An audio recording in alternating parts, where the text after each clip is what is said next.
Malam itu, angin di Tegal bertiup lempar-lempar, membawa aroma lontong, kecap, dan asap arang yang biasa menyelimuti gang pasar malam. Di Yujenggeng, warung sate kambing muda milik Pak Rahman, seperti biasa, bercahaya kuning hangat, meja-meja kayu penuh, piring bergemerincing, dan tawa pelanggan terdengar akrab. Sampai kau berjalan ke belakang warung. Aku baru 3 minggu bekerja di sana. Namaku Indra, umur 21, pemuda kampung yang pulang setelah putus kuliah. Bekerja di warung Pak Rahman memang bukan impian, tetapi gaji mingguan dan makan gratis waktu siang cukup untuk menutup biaya hidupku. Pada siang hari, warung itu tak ubahnya warung sate pada umumnya. Potongan daging yang empuk, bumbu kacang yang gurih, dan aroma bawang goreng yang menyesakkan hati. Tapi setiap Jumat Kliwon ada yang berubah.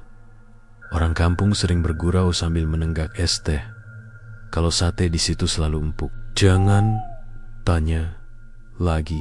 Mereka menatap seolah ada rahasia yang tidak perlu dibuka. Aku yang masih polos pada permulaan, pikir itu hanya takhayul. Sampai satu malam ketika aku diminta menolong mengangkat jerigen besar dari kandang.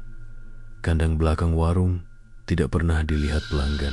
Pagar bambu dan pintu tua menutupinya, ditutupi pakis dan lampu minyak yang redup. Di sana ada tumpukan arang, jeruk nipis busuk, dan sebuah bangku kecil yang penuh bercak hitam. Nanti malam kau bantu kosongin air, kata Pak Rahman sambil menepuk punggungku. Matanya tidak menatapku penuh. Matanya menatap sesuatu yang lain. Di balik kegelapan, Jumat Kliwon malam itu mendekat. Di kampung kami, setiap Kliwon selalu membawa sunyi yang berbeda. Suara jangkrik seperti mendesah, lebih lambat. Anjing menggonggong tanpa sebab. Lampu pendopo yang padam mendadak. Aku pulang dari warung agak lebih lama karena ada pesanan besar. Ketika semua orang pergi, aku membantu membersihkan. Tiba-tiba, aku mendengar langkah kecil di luar kandang. Suara ayunan pintu, desisan napas. Indra, bisik seorang anak perempuan. Mata Nina, anak penjual sayur tetangga, menatapku dari celah pintu dapur. Ia selalu datang sore hari untuk menanyakan sisanya. Tetapi malam itu wajahnya pucat. Jangan pergi ke kandang malam ini, katanya. Suaranya bergetar kecil. Kakekku dengar ada suara seperti orang makan di sana. Aku ingin menertawakan ketakutannya, namun ada sesuatu pada kata-kata Nia yang membuat jantungku berdegup cepat. Di kampung, cerita memang beredar tentang pesugihan, tentang jalan pintas kaya yang membayar sesuatu yang terlalu mahal. Mereka biasanya bicara sambil menunduk, takut didengar makhluk. Pak Rahman tidak pernah menampik rumor itu. Ia hanya tersenyum, lalu menatap langit seolah meminta ampun.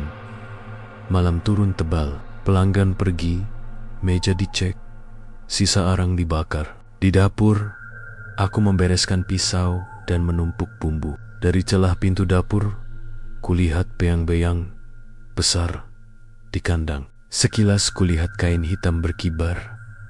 Bentuknya seperti sesuatu yang terlalu besar untuk manusia. Napasku, bau anyir menusuk hidung, bukan bau sate biasa, tapi bau darah segar. Aku menutup mulut, mencoba tenang, lalu melangkah. Pintu kandang berderit ketika ku sentuh. Di dalam, suasana berbeda. Lampu minyak kecil membentuk lingkaran cahaya yang rapuh. Di sudut ada sebuah meja kecil.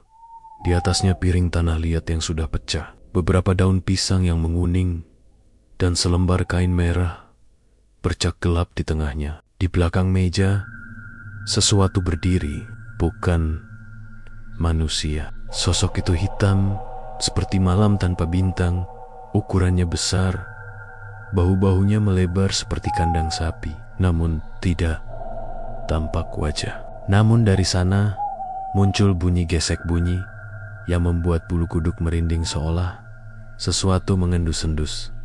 Ah, kamu di sini juga. Suara Pak Rahman terdengar dari belakangku.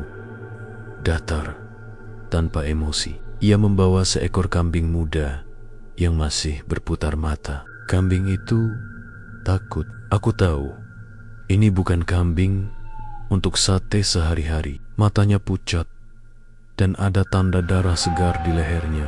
Tangan Pak Rahman gemetar, namun matanya menyala. Kliwon selalu memberi berkah, katanya. Kau mau kaya, Indra? Kau mau hidupmu berubah?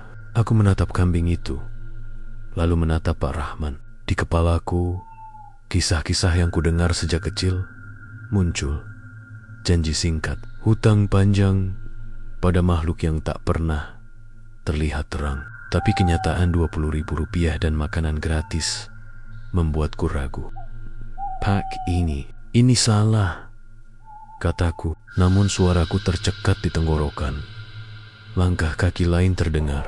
Dari balik kegelapan, bau kambing berdesak. Sosok hitam itu melangkah, mendekat dalam diam, seperti kabut padat. Ketika ia bergerak, tanah seakan bergetar halus. Tidak ada mata, tetapi aku merasa ia melihat ke arahku. Suara desahan panjang mengangkat bulu kuduk. Saat sosok itu menyentuh kain merah, udara menjadi dingin luar biasa. Lampu-lampu minyak berkedip, lalu hampir padam.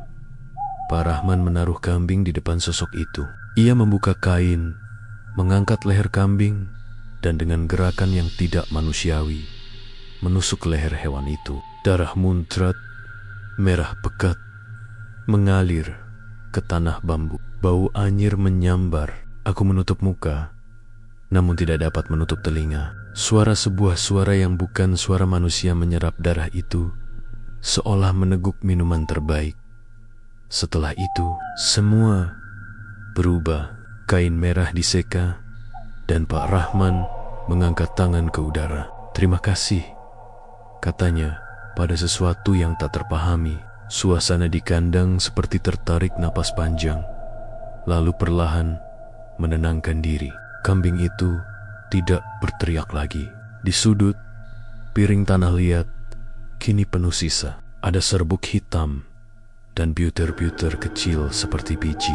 Sosok hitam membungkuk, lalu menempelkan sesuatu seperti tubuhnya pada meja, dan seolah menyalurkan energi. Cahaya lampu menjadi lebih hangat. Bau sate di udara berubah menjadi aroma yang lebih tajam, seolah daging yang dimasak malam itu akan terasa 5 kali lebih empuk. Aku merasa mual, tangan gemetar, kepala berat. Di saat yang sama, aku seperti melihat gambaran lain. Warung penuh pelanggan besok, Wong menggeler, dan rasa aman di perut Pak Rahman yang menua. Di benakku muncul suara tawar. Pilihlah, Indra. Namun aku tidak memilih apa-apa. Keesokan harinya, warung benar-benar lain. Pelanggan datang lebih banyak, dan komentar tentang empuknya sate tersebar. Orang bilang ada resep rahasia bumbu. Aku tahu rahasianya, tetapi aku juga tahu sesuatu yang lebih gelap. Setiap seminggu, sesuatu diminta lagi, sesuatu yang tak bisa ditawar. Malam berikutnya, aku bermimpi tentang sosok hitam yang duduk di bangku penunggu, menatap ladang beras yang kini menjadi emas. Di mimpi itu, sosok itu mengangkat tangan kecilnya yang menutup wajah, dan aku mendengar bisik. Janji harus ditepati. Aku terbangun dengan tangan kotor darah di pipi. Padahal aku tidur di rumah kontrakan yang bersih. Hari demi hari berlalu, dan cerita tentang sate empuk menyebar. Warung semakin makmur. Pak Rahman menempelkan stiker donasi di meja seolah untuk menyamarkan sesuatu. Tetapi di balik kemakmuran itu, ada ketenangan yang pudar. Orang-orang mulai menilai bagaimana pria tua itu bisa selalu mendapat kambing pertama yang sempurna. Dari mana arang itu terasa berbeda. Mereka meremehkan firasat, memilih kenyamanan. Untukku, kerja di warung menjadi semakin sulit. Setiap Jumat Kliwon, aku diminta membantu. Tangan yang dulu ku kerjakan dengan sabar, kini memegang pisau dengan napas tertahan. Dan setiap kali sosok hitam itu muncul, aku merasa ada sesuatu yang meraba bagian dalam kepala aku mengingatkan janji yang belum pernah aku buat. Aku tidak tahu kapan aku terikat janji itu. Aku hanya tahu bahwa pilihan orang lain membawa dampak pada hidupku juga. Suatu malam, ketika bulan menipis dan lampu-lampiu pasar padam, Nina muncul lagi. Ia tidak lagi takut pada langkah kecil. Wajahnya mendidih dengan amarah yang terpendam. "Kenapa kau menutup mata?" Ia bertanya padaku. "Kau tahu, mereka berani mengorbankan hidup makhluk lain untuk kenyamanan. Kau ikut diam." Suaranya tajam, seperti pisau yang menyingkap luka lama. Aku ingin membalas, ingin mempertahankan pekerjaanku, tapi dalam hatiku tumbuh kegelisahan. Bagaimana jika ritual itu tidak akan berhenti pada kambing? Bagaimana jika suatu hari sesuatu menuntut harga yang lebih besar? Pikiran itu seperti kancing baju yang ketat, semakin hari semakin menekan.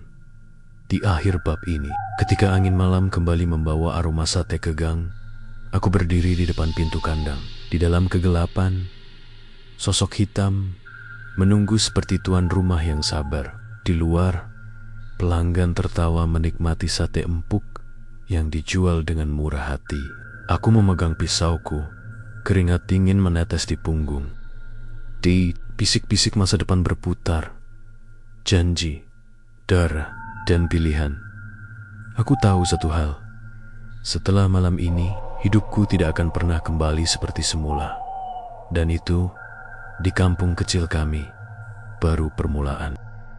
Sejak malam Jumat Kliwon itu, hidup Indra tidak lagi terasa sama. Walau matahari tetap terbit di Tegal dan aroma sate kambing muda masih memenuhi udara setiap sore. Namun di balik setiap kepulan asap, Indra mulai mencium sesuatu yang tidak wajar. Sesuatu yang amis dan dingin, yang hanya bisa dirasakan oleh orang yang pernah melihat kegelapan dengan mata kepala sendiri.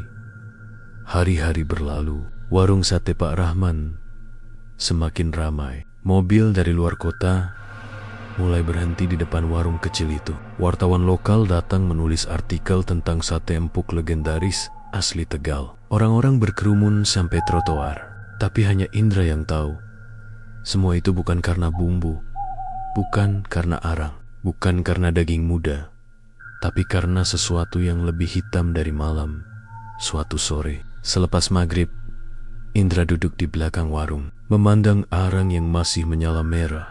Ia menatap bara itu lama-lama. Entah kenapa, di sela apinya, ia seperti melihat bentuk wajah. Wajah hitam dengan mata merah kecil, seperti bara api, tersenyum perlahan padanya. Ia menatap balik, tapi makin lama, wajah itu makin jelas. Suara itu seperti muncul dari dalam bara, bukan dari udara. Indra terlonjak, arangnya menetes ke tanah. "Iya Imanda, siapa itu?" Tapi tak ada siapapun, hanya angin yang berdesir melewati bambu di belakang warung. Ketika ia berbalik, Pak Rahman sudah berdiri di sana. Matanya tajam, tapi bibirnya tersenyum ramah seperti biasa. "Kau dengar sesuatu?" tanyanya perlahan. Indra mengangguk pelan. "Ada suara, Pak." Dari arang. Pak Rahman menarik napas panjang. "Jangan terlalu banyak. Dengar. Kadang, kalau hati belum kuat, bara bisa bicara." Indra mengerutkan kening. Bara bisa bicara kalau sudah tahu rahasianya. "Iya." Pak Rahman menepuk bahu Indra, lalu menatap ke arah kandang di belakang. "Malam ini, kau bantu lagi ya, tapi jangan banyak tanya. Kau akan mengerti sendiri nanti." Indra ingin menolak, tapi lidahnya keluh. Ada rasa aneh dalam dadanya, campuran takut, penasaran, dan seperti dorongan halus yang menuntunnya untuk ikut. Malam itu datang lebih cepat dari biasanya. Langit Tegal gelap pekat tanpa bintang, hanya bulan sabit tipis yang tergantung di atas kepala. Seperti senyum miring yang jahat. Di dalam warung, lampu sudah dimatikan. Hanya suara jangkrik dan langkah kaki mereka berdua yang terdengar menuju kandang belakang. Begitu pintu kandang dibuka, hawa dingin langsung menyergap, seolah ruangan itu menyimpan udara dari dunia lain. Di sudut ruangan, jerigen berisi darah kambing masih menetes pelan. Di atas meja kayu, kain merah yang sama tergeletak, kini lebih kusam. "Pak, ini darah dari kambing tadi siang." Pak Rahman hanya mengangguk. Kambing pertama, selalu yang pertama. Itu yang paling disukai. Indra menelan ludahnya. Ia menatap keluar di luar sana. Ada suara kambing lain diikat di pohon jambu. Seekor kambing muda, kecil, dan tampak gelisah, seolah tahu apa yang akan terjadi. Pak Rahman mulai menyalakan lampu minyak di atas meja. Cahaya kuningnya menyoroti wajahnya yang tampak lebih tua dari biasanya. Ia mengambil sebilah pisau kecil dan mencelupkannya ke dalam darah. Lalu ia mulai menggambar sesuatu di lantai tanah. Lingkaran besar dengan simbol aneh di dalamnya, mirip tulisan kuno. "Pak, itu apa?" tanya Indra. Pelan, Pak Rahman tersenyum samar. "Ini tanpa jalan, mereka tak bisa datang."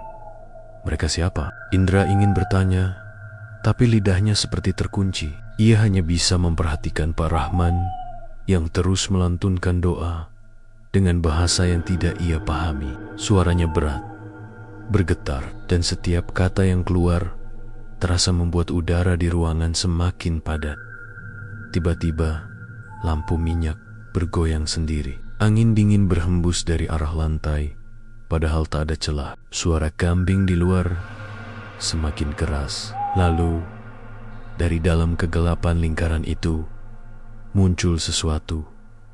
Bukan manusia, bukan juga hewan. Sosok itu besar, hitam legam, dan tubuhnya berasap seperti terbakar. Di tempat yang seharusnya menjadi wajah, hanya ada 2 lubang merah yang menyala. Ia berjalan pelan, meninggalkan jejak arang di tanah. Indra gemetar hebat. Tubuhnya ingin kabur, tapi kakinya seolah dipaku di tempat. Sosok itu berhenti di depan Pak Rahman. Suara berat seperti ribuan batu diseret terdengar. Janji ditepati. "Darah pertama sudah kuterima." Pak Rahman menunduk dalam-dalam. "Tuan, warung saya penuh seperti yang kau janjikan. Saya hanya memohon satu hal lagi." Sosok itu membungkuk mendekat. Suaranya berdesis tajam.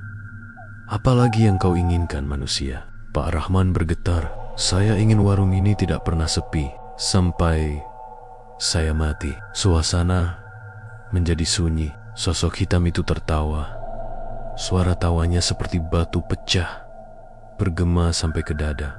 "It too beast, tapi akan ada harga baru." Indra, yang sejak tadi mematung, mulai sadar bahwa matanya bertemu dengan 2 bara merah itu. Dalam sepersekian detik, ia melihat sesuatu di kepala makhluk itu. Wajah-wajah samar orang kampung yang pernah makan di warung sate. Mulut mereka berdarah, tapi mereka tetap tersenyum. Indra menjerit. Tubuhnya terjatuh, kepalanya terbentur meja. Pak Rahman menoleh kaget, tapi makhluk itu hanya berbisik. Dia sudah lihat. Dia bagian dari perjanjian sekarang. Cahaya lampu padam, gelap total, dan di dalam gelap itu, Indra mendengar suara kambing mengembik keras, lalu sunyi. Ketika ia tersadar, langit sudah mulai terang. Ia terbaring di dapur, kepalanya berdenyut, tapi tubuhnya bersih. Tidak ada bekas darah, tidak ada lingkaran di lantai. Pak Rahman sedang duduk di luar, menyiapkan tusukan sate seperti biasa, seolah tidak ada apa-apa yang terjadi malam tadi. "Pak," suara Indra serak. Pak Rahman menoleh pelan, tersenyum kecil. "Kau pingsan semalam." "Copek kali." Indra ingin bertanya lebih jauh, tapi sesuatu di dalam dirinya berkata jangan. Namun mulai hari itu, Indra melihat hal-hal yang tak terlihat oleh orang lain. Kadang, di antara asap sate yang mengepul, ia melihat tangan hitam muncul sebentar, mencampur arang. Kadang, ketika pelanggan makan sate dengan lahap, ia melihat darah mengalir dari ujung tusuknya. Tapi hanya dia yang bisa melihatnya. Dan setiap kali malam Jumat Kliwon datang, mimpi buruk itu kembali. Ia melihat dirinya di tengah lingkaran darah. memegang pisau, sementara suara berat berbisik di telinganya. Darah pertama sudah kau lihat, darah kedua akan kau berikan. Indra terbangun dengan tubuh basah oleh keringat, dan dari jendela ia bisa melihat siluet Pak Rahman berdiri di kandang, menatap langit malam yang kosong. Beberapa minggu kemudian, satu kabar mengguncang kampung. Seorang petani menemukan tumpukan tulang kambing di belakang kebun dekat warung. Tulangnya bersih, tapi anehnya, tak ada satupun bekas gigitan hewan. Seperti dagingnya hilang begitu saja, diserap, bukan dimakan.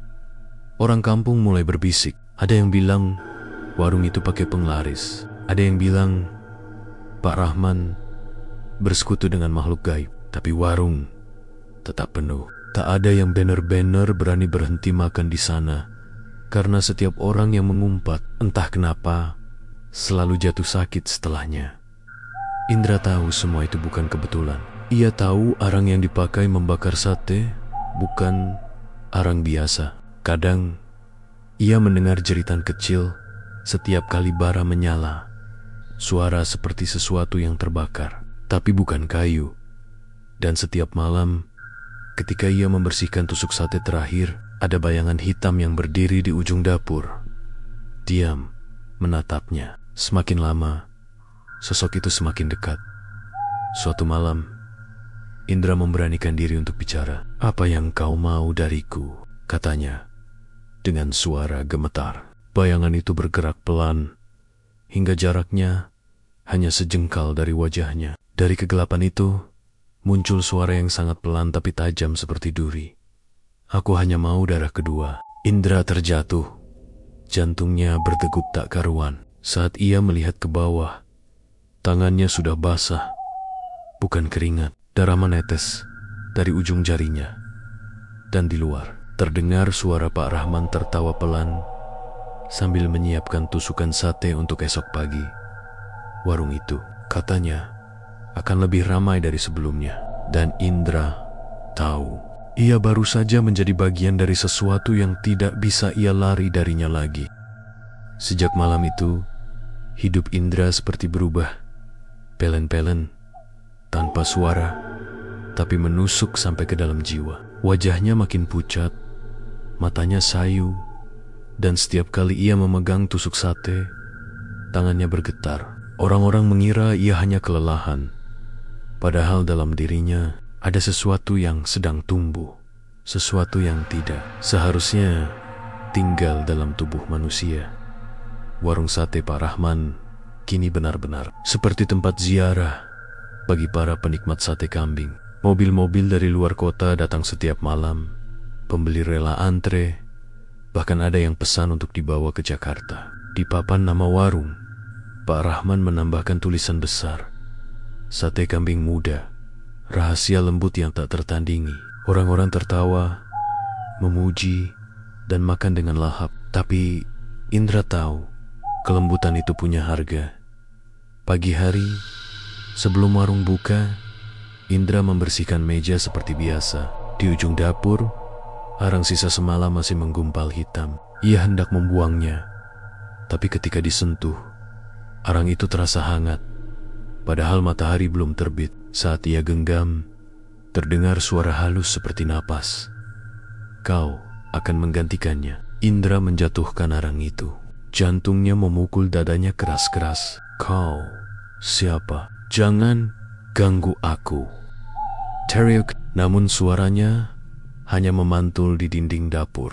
Di cermin kecil dekat wastafel, wajahnya terlihat lain. Matanya memerah, bibirnya pucat, dan di belakangnya tampak siluet hitam yang melingkar seperti asap tebal. Ia menyentuh cermin itu, tapi yang disentuh bukan bayangan, melainkan kulit dingin. Bayangan itu menatapnya lurus dan berbisik, "Darah kedua sudah waktunya, Indra." Indra mundur, terhuyung. Ia jatuh, menabrak meja. Pisau dapur terjatuh, menancap di lantai kayu. Napasnya pendek-pendek. Ia tahu apa arti ucapan itu. Dulu, darah pertama milik kambing, tapi darah kedua bukan hewan. Sore itu, warung kembali ramai. Pak Rahman terlihat bahagia. Senyum lebarnya tak pernah pudar. Ia bahkan membelikan Indra baju baru.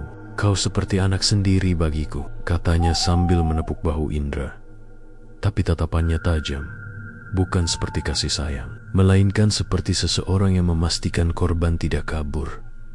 "Pak," Indra menatapnya ragu. Saya mau berhenti kerja. Saya mau pulang." Senyum Pak Rahman perlahan hilang. Ia menatap Indra tanpa berkedip. "Kau sudah lihat semuanya, Indra. Tak ada jalan pulang bagi yang sudah tahu rahasia. Kau milikku sekarang, milik warung ini." Indra menelan ludah. Hawa di sekitar mereka mendadak berat, seperti udara mengental. Di luar, suara pembeli makin riuh. Tapi di dalam, dunia seperti membeku. Malam tiba dengan cepat, seolah langit ingin menutup semua dosa lebih awal. Pak Rahman memanggil Indra ke kandang belakang. "Bantu siapkan ritual," katanya singkat. Indra menolak. "Saya nggak mau ikut lagi, Pak.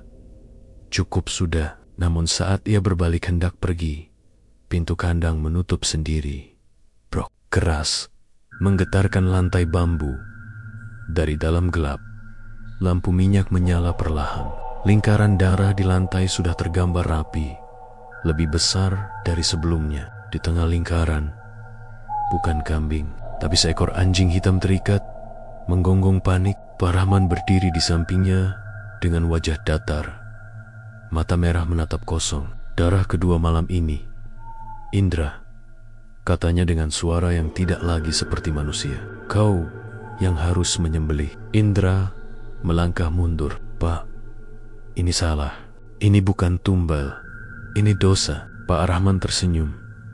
"Dosa? Kau pikir kekayaan datang tanpa harga?" Tiba-tiba, dari balik tubuh Pak Rahman muncul kabut pekat yang berubah bentuk menjadi sosok besar hitam legam, makhluk yang dulu pernah dilihat Indra. Kali ini tubuhnya lebih padat, matanya menyala merah seperti bara hidup. Dari mulutnya keluar suara seretan yang menggema di telinga Indra. "Ia menolak perjanjianmu, maka darahnya akan menggantikan." Pak Rahman menoleh cepat ke arah makhluk itu. Wajahnya panik. Aku sudah beri darah kambing. Aku sudah patuh." Tapi makhluk itu hanya tertawa berat. Suaranya seperti retakan batu di jurang. "Janji kedua, manusia muda itu sudah melihatku, maka darahnya harus jadi persembahan berikutnya." Indra berusaha lari, tapi langkahnya berat. Kakinya seperti dipaku di tanah. Dari bayangan di lantai manghul tenggen-tenggen hitam yang melilit pergelangan kakinya, ia berteriak keras, "Tolong, Pak Rahman." Namun Pak Rahman tidak menolong. Ia justru menutup telinga. Wajahnya ketakutan. Bibirnya gemetar mengucap mantra tak jelas. Sosok hitam itu mendekat. Udara menjadi dingin seperti es. Dinding bambu bergetar dan lampu minyak padam satu persatu. Hanya tersisa satu cahaya di tengah lingkaran darah. Indra mencoba memohon. "Aku nggak mau ikut perjanjian ini. Aku nggak mau kaya. Aku cuma mau hidup normal lagi." Sosok itu berhenti tepat di depan wajahnya. Suaranya pelan, tapi menembus kepala. "Kau sudah mencium darahnya. Kau sudah lihat mataku. Tidak ada normal." Setelah itu, tiba-tiba jeritan panjang terdengar dari luar kandang. Suara Nina. Ia datang, memanggil Indra sambil mengetuk pintu keras-keras. "Indra, jangan buka pintunya. Aku lihat bayangan hitam di dalam." Tapi sebelum Indra sempat membalas, sosok hitam itu melompat cepat, menembus tubuh Pak Rahman. Pria tua itu berteriak keras, tubuhnya menegang, lalu tenang, matanya berubah hitam pekat. Ia kini berdiri lurus menatap Indra, tapi suaranya sudah bukan suaranya lagi. "Ritual harus selesai. Darah kedua milikmu, Indra." Ia mengangkat pisau persembahan, pisau yang dulu digunakan untuk kambing, dan menancapkannya ke tanah. Tapi tanah itu bukan tanah biasa. Dari bawah Keluar tangan-tangan Arang menahan kaki Indra. Darah mulai mengalir dari lantai ke tengah lingkaran. Nina berteriak di luar, mencoba mendobrak pintu. Pintu terbuka tiba-tiba dengan hempasan keras dan angin hitam menyapu keluar, membuat semua lampu di warung padam. Ketika Nina sadar, ia sudah terbaring di depan warung. Langit sudah fajar. Warung sepi, tak ada lagi suara pelanggan, tak ada aroma sate. Ia masuk perlahan. Semua meja kosong, lantai penuh debu, seolah warung itu sudah tak dipakai bertahun-tahun. Tapi di ujung dapur, di atas arang yang mati, masih ada tusuk sate yang belum terbakar, dengan sepotong daging merah gelap di ujungnya. Daging itu masih basah, meneteskan darah ke lantai, dan di dinding bambu tertulis dengan arang besar-besar, "Darah kedua sudah kuterima." Nina menjerit dan berlari keluar. Tapi sebelum meninggalkan tempat itu, ia sempat melihat sesuatu dari cermin dapur. Bayangan Indra sedang tersenyum samar di balik asap, memegang tusuk sate panas dengan tangan berlumuran darah. Sejak hari itu, warung sate kambing muda di Tegal itu tak pernah buka lagi. Tapi tiap malam Jumat, Kliwon, orang-orang yang lewat gang itu mengaku mencium bau sate terbakar, dan kadang mendengar suara seseorang berbisik dari arah kandang belakang, "Sate empuk." Rahasianya di darah manusia, dan bagi siapapun yang mencoba membuka warung sate di sekitar situ, entah kenapa, mereka selalu bermimpi hal yang sama. Seorang pemuda berwajah pucat menatap mereka dari balik arang, berkata dengan suara serak, "Giliranku belum selesai." Sejak pagi pertama setelah warung sate itu tertutup, kampung di pinggir Tegal itu berubah, seperti kehilangan napas. Orang-orang lewat di depan warung, tapi tak berani menoleh lama. Papan nama sate kambing muda Pak Rahman kini digantung miring, separuhnya gosong terbakar. Tidak ada lagi tawa pembeli, tidak ada lagi aroma kecap manis dan daging panggang yang tersisa, hanya bau anyir, samar dan debu yang tak pernah mau menempel di tempat lain. Selain di sana, Nina masih sering datang ke tempat itu. Ia tidak bisa melupakan malam terakhir ketika melihat Indra hilang di dalam kegelapan. Setiap kali ia menutup mata, bayangan Indra memegang tusuk sate dengan tangan berdarah selalu muncul. Ia yakin Indra belum mati sepenuhnya. Setidaknya bukan mati seperti manusia lain. 3 malam setelah kejadian itu, Nina bermimpi. Dalam mimpinya, ia berjalan di jalan berlumpur menuju ladang kosong di tepi sungai.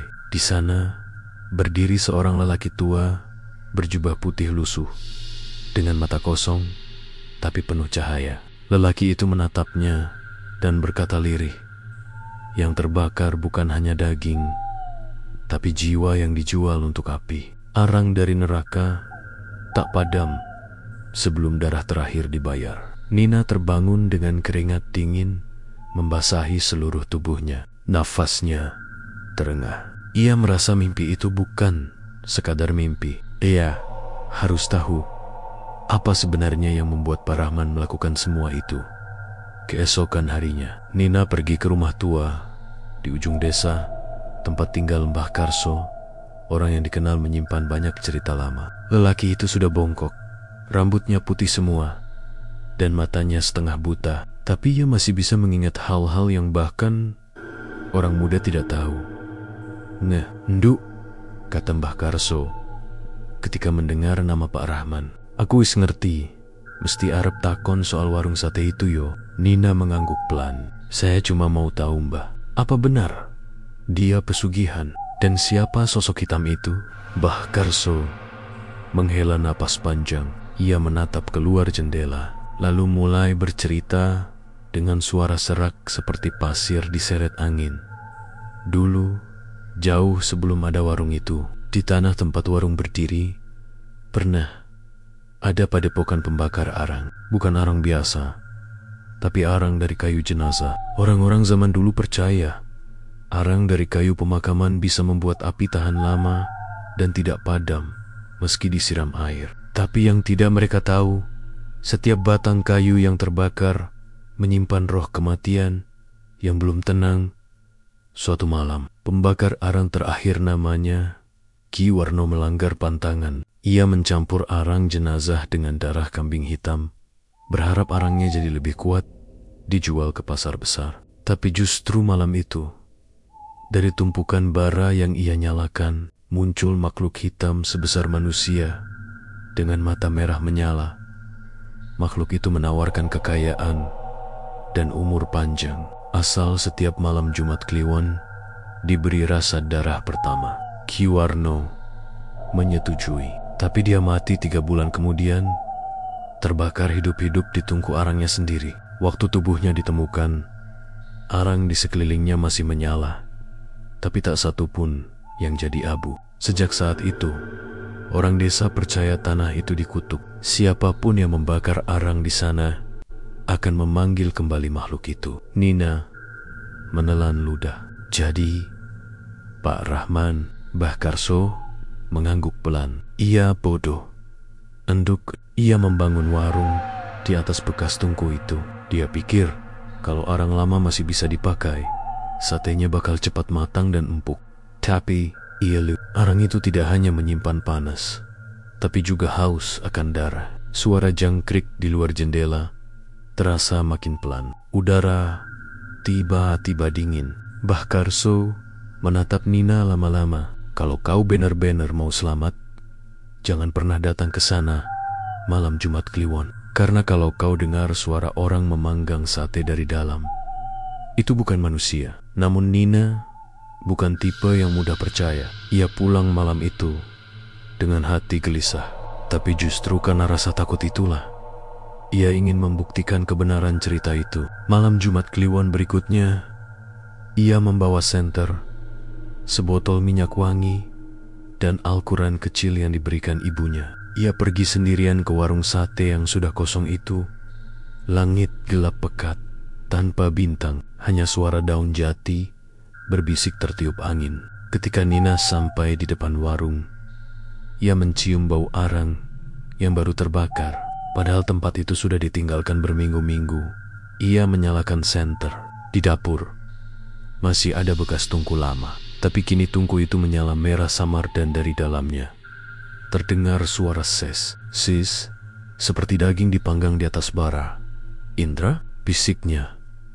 Pelan, tak ada jawaban.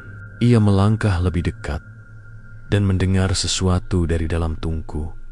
Sate empuk, cuma sedikit lagi. Darahnya. Senter di tangannya mulai berkedip. Lampu mati, nyala, lalu mati lagi. Ketika cahaya muncul kembali, di depan tungku sudah berdiri sosok yang pernah ia lihat di mimpinya.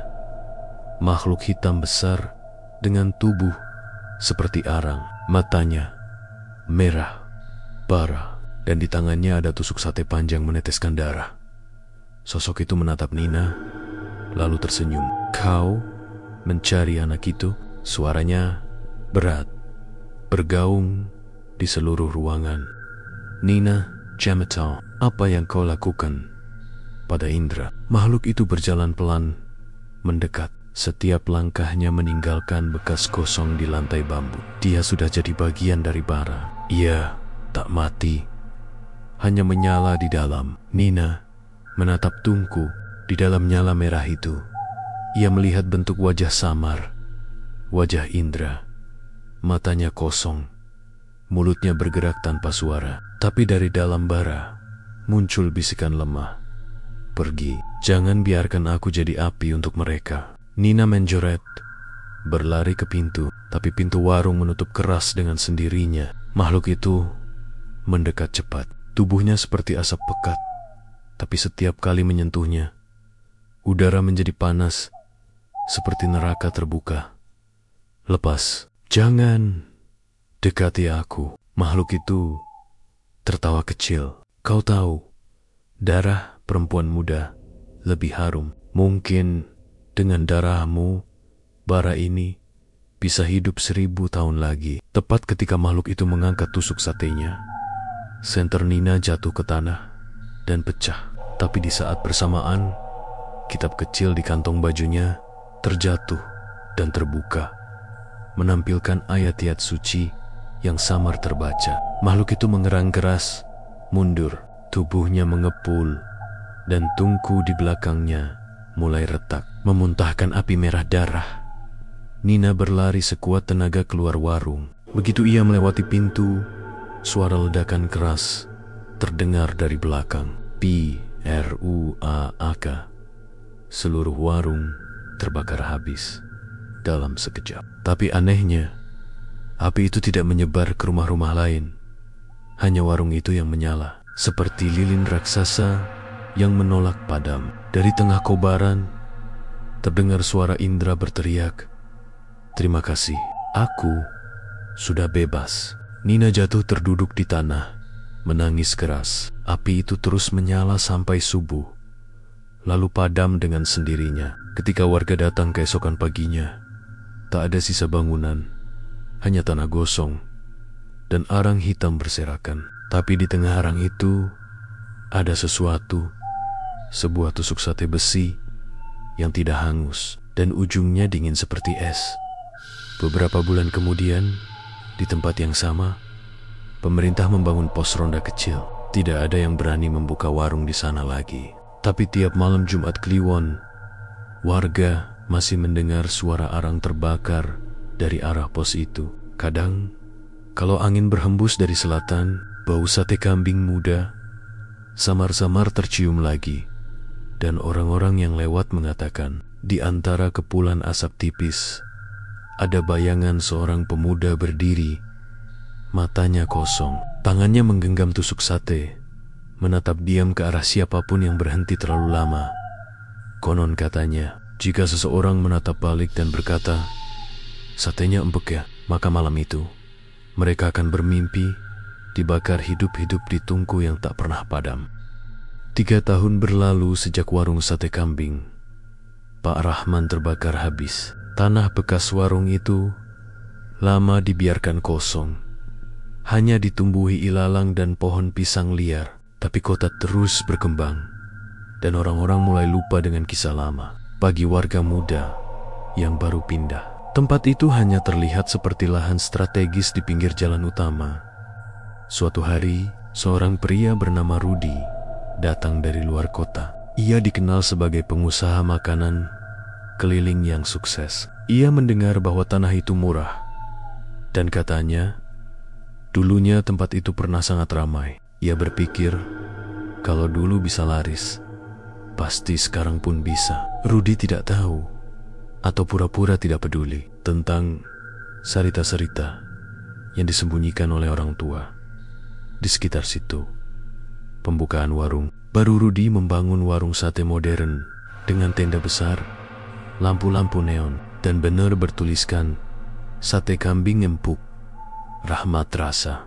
Malam pembukaan, suasana begitu ramai, musik dangdut koplo mengiringi, orang-orang tertawa, dan aroma sate kembali memenuhi udara.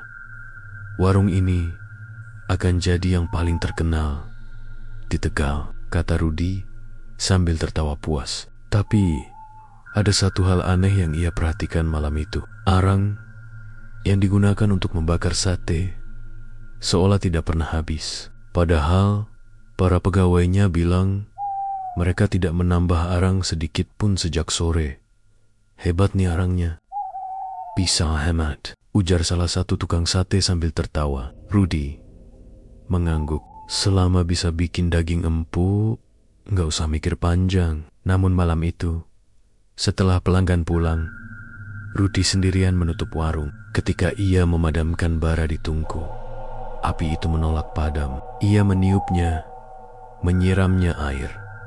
Tapi setiap kali air menyentuh bara, muncul suara mendesis seperti sasatit yang terdengar seperti desahan manusia. Rudi merasa tidak enak, tapi ia pikir mungkin itu cuma efek suara api dan minyak. Ia pun pulang malam kedua. Aroma yang aneh keesokan malamnya, Rudi kembali. Tapi kali ini, tukang sate yang bekerja bersamanya, Joko, tampak pucat. "Pak, boleh saya izin pulang lebih awal?" katanya pelan. "You come Tadi waktu saya bakar sate, saya lihat arang di tungku bergerak sendiri, Pak. Kayak ada tangan di dalamnya. Rudy tertawa keras. Wah, kamu kurang tidur kali. Sudah, sana istirahat. Besok ganti arang aja. Kalau itu bikin risih. Joko hanya mengangguk, tapi sejak saat itu wajahnya terlihat tak tenang. Malam berikutnya, Rudy memutuskan menunggu sendirian di warung untuk memastikan semua aman. Sekitar tengah malam, ketika semua sudah sepi, ia mendengar suara seperti seseorang sedang menyalakan bara. Sase. Padahal ia yakin tidak ada siapapun di sana. Ia menyalakan lampu, menengok ke arah tungku, dan melihat arang itu menyala sendiri. Di antara nyala merahnya, muncul bentuk wajah samar, seolah sedang tersenyum. Rudy mundur pelan, tapi tiba-tiba suara terdengar dari belakangnya. Empuk, ya, daging muda malam ini? Rudy menoleh cepat. Tak ada siapapun, tapi di tanah dekat tungku, ia melihat bekas darah segar menetes. Padahal tidak ada kambing, tidak ada tusuk sate, hanya darah. Kambing pertama keesokan paginya, Joko tidak datang kerja. Warga menemukan dia pingsan di rumah dengan demam tinggi dan tubuh berbau arang. Ia hanya berbisik lemah, ada yang panggil saya dari tungku itu. Matanya merah. Dia bilang, lapar. Rudy mulai panik. Ia hampir menutup warung, tapi tiba-tiba datang seorang lelaki tua misterius. Bajunya lusuh, matanya tajam, dan kulit tangannya legam seperti terbakar. Ia memperkenalkan diri sebagai Ki Arwan, penjual arang dari desa sebelah. Saya dengar warung ini butuh arang yang kuat, nak. Rudy, katanya pelan. Rudy mengangguk. Betul, Ki. Tapi jangan yang aneh-aneh ya. Ki Arwan hanya tersenyum. Tenang. Arang saya ini, arang dari pohon tua yang tak bisa mati. Malam itu, Rudy mencoba arang baru dari Ki Arwan. Api yang dihasilkan besar, merah, dan daging cepat matang. Tapi ada yang ganjil. Setiap kali lemak menetes ke bara, muncul aroma seperti rambut terbakar. Pelanggan tetap datang ramai, dan uang mengalir deras. Tapi di balik itu, mimpi buruk mulai datang. Mimpi api dan darah setiap malam. Rudy bermimpi berjalan di lorong panjang dari bara menyala. Di ujungnya ada sosok hitam besar, tubuhnya seperti arang hidup. Matanya merah menyala. Sosok itu berkata, darah pertama sudah disiapkan. Rudy terbangun dengan napas tersengal. Ia pikir itu hanya mimpi. Tapi ketika pagi datang, seekor kambing di kandang belakang warung ditemukan mati. Lehernya digigit habis, darahnya kering, dan tanah di bawah tubuhnya hangus seperti terbakar. Rudy mulai ketakutan. Tapi di sisi lain, warungnya makin laris. Orang-orang bilang, sate di sana paling empuk setegal, dan aromanya tidak pernah sama dengan tempat lain. Rudy akhirnya mulai mengerti. Ada harga yang harus dibayar. Dan tanpa sadar, ia sudah melanjutkan perjanjian yang sama seperti yang dilakukan Pak Rahman dulu. Malam Jumat Kliwon malam itu, hujan deras mengguyur. Petir menyambar berkali-kali. Rudy sendirian di warung, menunggu arang padam. Namun tungku justru menyala makin terang, walau tak ada api. Dari dalam bara, muncul suara serak. Giliranmu, Rudy. Tiba-tiba, semua lampu mati. Hanya bara tungku yang menyala merah darah. Dari dalamnya muncul bayangan besar, sama seperti yang dulu dilihat Nina. Makhluk hitam dengan tubuh seperti arang. Matanya dua bara api, dan di tangan kirinya ada tusuk sate yang meneteskan darah. Sudah lama aku menunggu, katanya berat. Tumbal pertama sudah kau berikan. Sekarang waktunya darah yang lebih segar. Rudy berteriak, mencoba kabur, tapi pintu warung menutup keras. Bara mulai menjalar ke lantai, ke dinding, ke tubuhnya sendiri. Api itu bukan membakar, tapi menelan. Rudy, tubuhnya mulai hitam, kulitnya meleleh, tapi tak ada asap keluar. Hanya suara ses, panjang seperti sate yang dipanggang. Di luar, warga yang mendengar jeritan datang berlarian. Tapi saat mereka sampai, warung sudah terbakar habis. Anehnya, tidak ada bau daging terbakar sama sekali.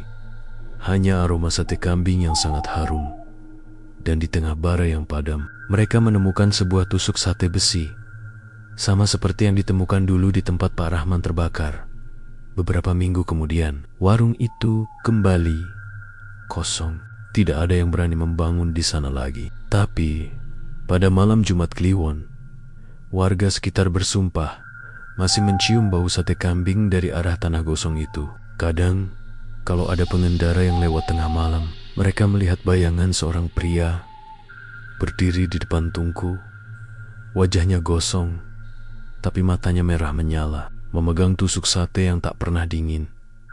Dan jika ada yang nekat berhenti untuk memotret atau menegur, biasanya mereka akan hilang keesokan harinya. Di tempat mereka hilang, hanya tersisa abu dan arang kecil yang masih hangat. Konon katanya, bara di tanah itu tak pernah padam, karena masih menunggu darah muda berikutnya untuk membuat sate paling empuk di dunia. Kisah tentang warung sate yang terbakar dan tusuk sate dingin itu perlahan berubah menjadi legenda yang menarik perhatian. Bukan hanya kabar dari mulut ke mulut, sekarang ada film pendek, komentar di forum, dan bahkan unggahan YouTube yang membahas misteri arang tak padam. Disinilah muncul Sari, wartawati lokal yang bekerja untuk sebuah kanal dokumenter kecil. Ia tak percaya pada hal-hal mistis. Bagi Sari, cerita-cerita seperti ini adalah pekerjaan. Temukan bukti, jelaskan, dan putar menjadi cerita yang menarik.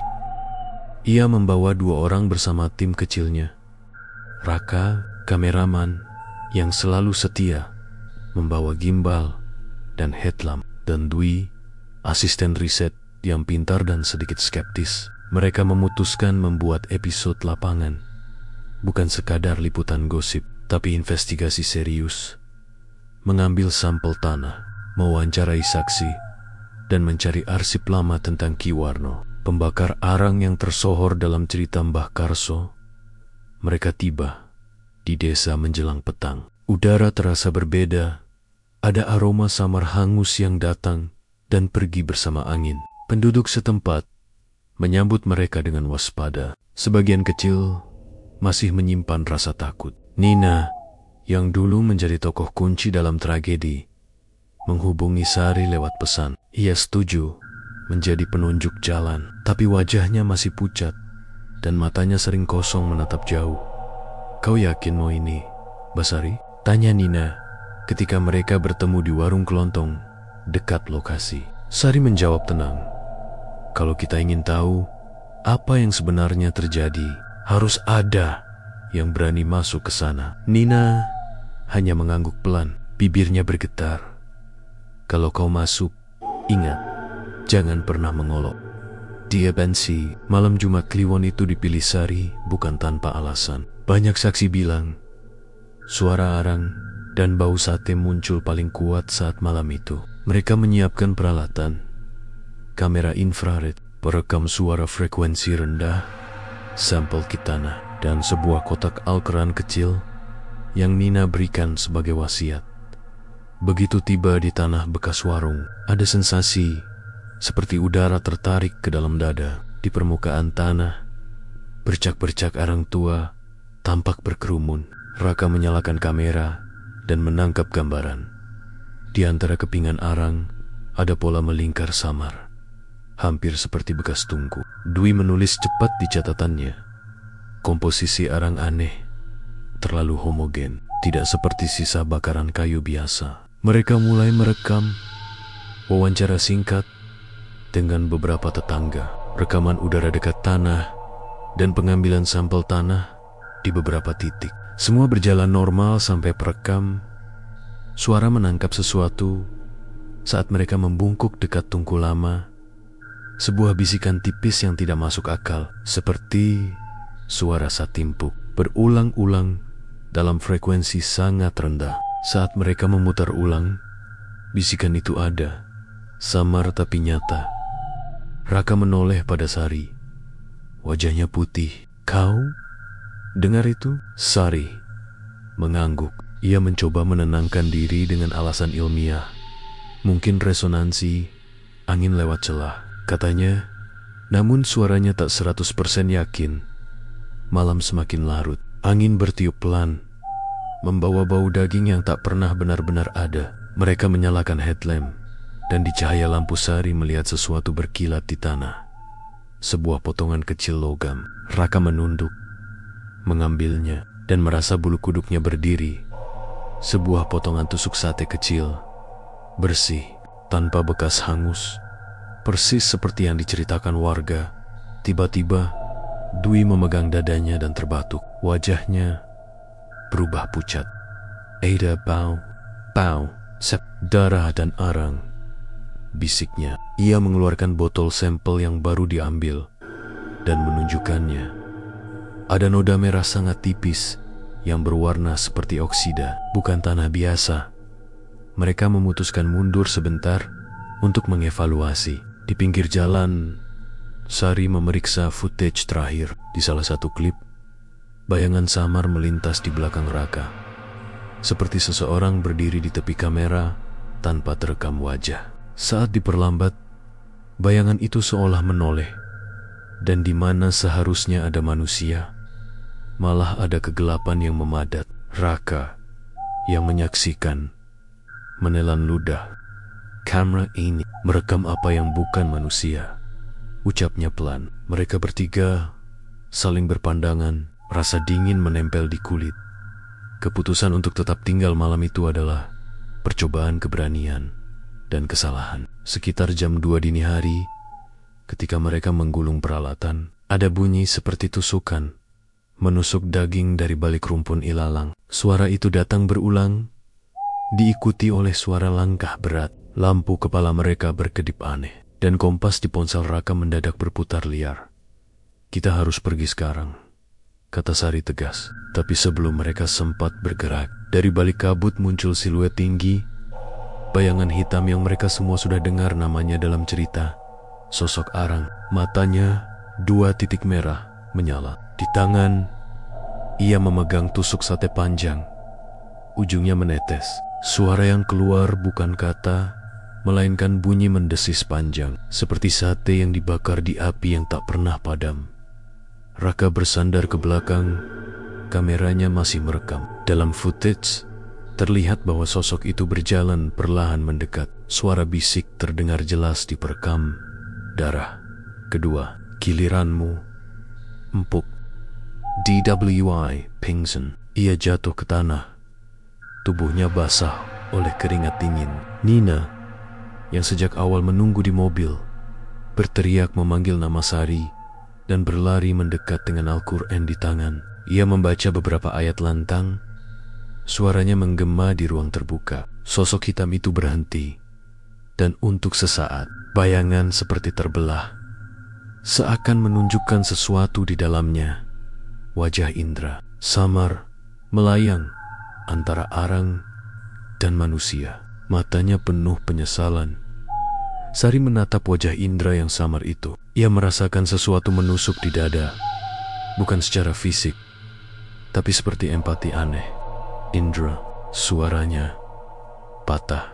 Wajah itu tak bisa menjawab, hanya menunduk lalu menoleh pada sosok Arang yang memegang tusuk sate. Sosok itu mengangkat kepala dan menatap langsung ke arah kamera. 2 bola merah menatap ke lensa, lalu tanpa peringatan ia menggeram dan kabut pekat menyelimuti lokasi. Ketika kabut menghilang, mereka masih hidup, tetapi Dwi muntah darah tipis dari mulutnya. Raka melihat layar kameranya rusak.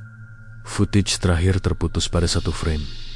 Close-up, tusuk sate menancap di lantai, dan di refleksi logam terlihat bayangan seseorang yang tersenyum. Bukan senyum senang, melainkan senyum yang sangat kosong. Keesokan harinya, Barita, Tenten, tim dokumenter yang mengalami kejadian aneh tersebar. Sari membawa rekaman yang selamat ke sebuah laboratorium forensik. Hasilnya membuat darah di tubuhnya beku.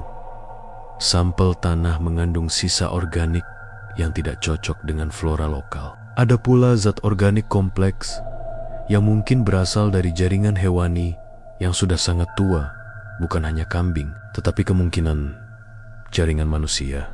Bagian kecil tusuk sate yang mereka temukan menunjukkan pola logam yang tak biasa, bukan buatan pabrik modern, melainkan disepuh berulang. Seperti ritual, Sari duduk termenung di kantor kecilnya. Ia memegang ponsel Raka dan memutar klip terakhir berulang-ulang. Di salah satu frame samar, ada kata yang terbakar di tanah. Terbaca jika di zoom. Lanjutkan. Tidak ada yang menulis itu pagi sebelumnya. Hanya ada arang dan bekas tungku. Ia menatap Dwi yang masih lemah. Dwi memegangi kertas catatannya dan dengan suara hampir bisik berkata, "Ini bukan hanya soal warung. Ini siapapun yang hidup dari arang itu akan terus dicari. Mereka tidak akan berhenti sampai arang itu penuh." Sari menutup mata. Di kepalanya terbayang wajah Indra yang samar, senyum kosong itu, dan suara bisik yang terngiang. "Giliranmu." Ini menutup dengan Sari memutuskan satu hal. Ia akan membuat episode bukan untuk mencari sensasi, tapi untuk memperingatkan. Ia tahu ada risiko.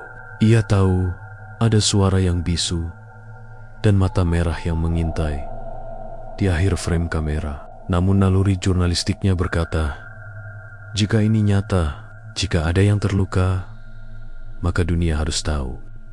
The Artist Maya. Kamera yang masih menyala menampilkan jejak api yang terus berdenyut di rekaman dan di sudut layar. Di luar fokus, sebuah bayangan berdiri. Senyumnya tipis. Di bawahnya, sebuah tulisan samar di tanah menyala sebentar sebelum padam.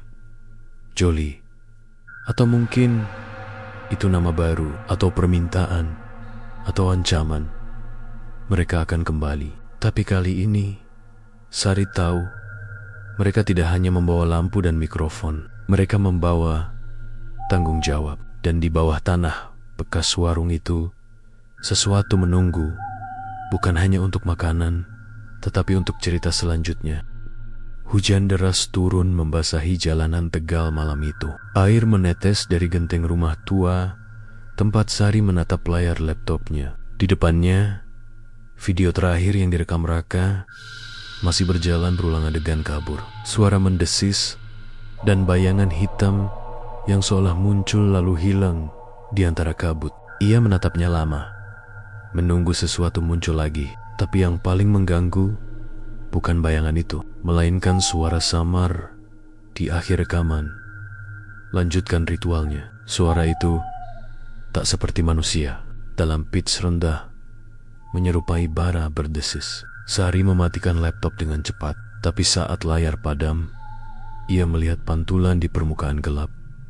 Bayangan seseorang berdiri di belakangnya, menatap tanpa wajah.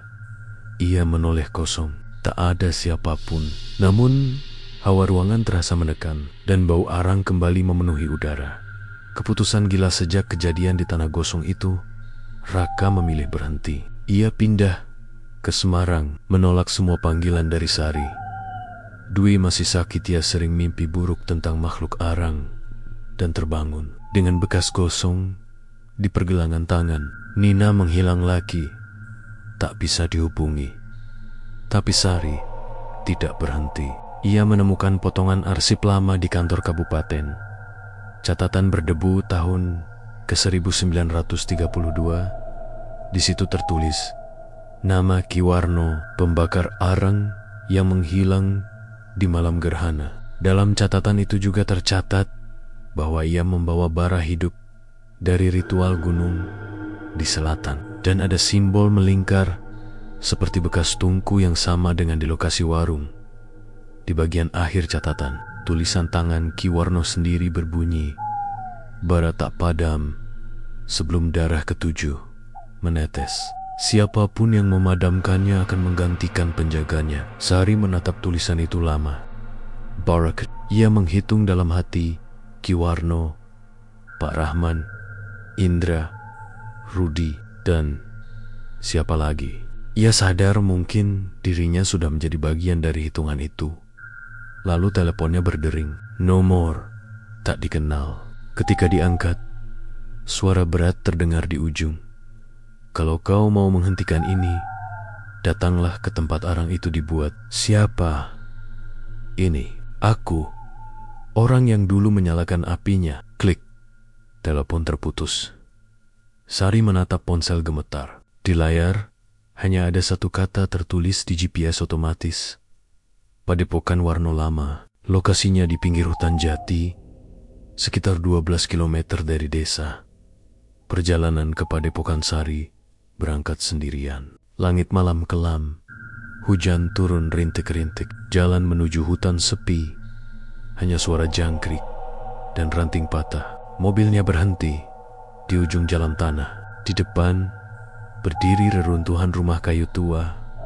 Dindingnya hitam seperti terbakar, atapnya berlubang. Di bagian tengah halaman ada tungku besar dari batu hitam, masih bercelaga, seolah baru dipakai kemarin. Sari menyalakan senter dan melangkah perlahan. Di dinding, ukiran simbol lingkaran dan tulisan Jawa kuno terlihat samar. Ia membaca pelan. Api dari jiwa, arang dari tubuh, sate dari dosa. Ia menelan ludah. Di sekeliling tungku ada 7 batu besar berbentuk kepala kambing, masing-masing penuh noda hitam mengilap seperti bekas darah yang mengering. Tiba-tiba angin berhembus dingin. Api kecil menyala di tengah tungku, padahal ia tak menyalakan apapun. Dari cahaya api itu muncul sosok bayangan tinggi berjubah. Matanya merah, wajahnya sebagian hangus, tapi bukan sepenuhnya makhluk gaib. Ada sedikit bentuk manusia di dalamnya. Sari sadar, itu Ki Warno. Pengakuan dari Ki Warno. Suara Ki Warno dalam-dalam, serak tapi jelas. Akhirnya, seseorang datang, bukan untuk meminta kekayaan, tapi untuk menutup bara ini. Sari menatap tajam. Kau yang memulai semua ini? Kau yang menelan semua jiwa itu? Ki Warno tersenyum getir. Aku hanya penjaga. Aku membuat api ini agar orang Tegal bisa makan, agar aku tak miskin. Tapi api yang kugunakan bukan api dunia. Api ini hidup. Ia lapar. Setiap 7 darah, ia menagih yang baru. Bagaimana cara menghentikannya? Tanya Sari.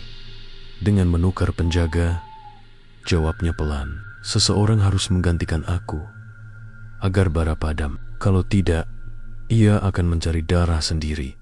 Tak peduli siapa. APD, tungku. Tiba-tiba membesar, menelan sebagian bayangan Ki Warno. Dari dalam nyala itu muncul wajah-wajah yang pernah mati.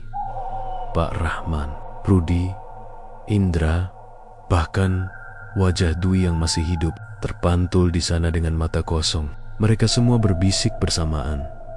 Satu lagi, hanya satu lagi. Sari melangkah mundur, tapi tanah di belakangnya bergetar. Dari tanah muncul tangan-tangan arang, menggenggam pergelangan kakinya. Ki Warno berteriak, "Lari!" Sekarang, sebelum bara memilihmu. Tapi sudah terlambat. Api menyala terang, dan dari dalamnya keluar makhluk arang besar itu lagi.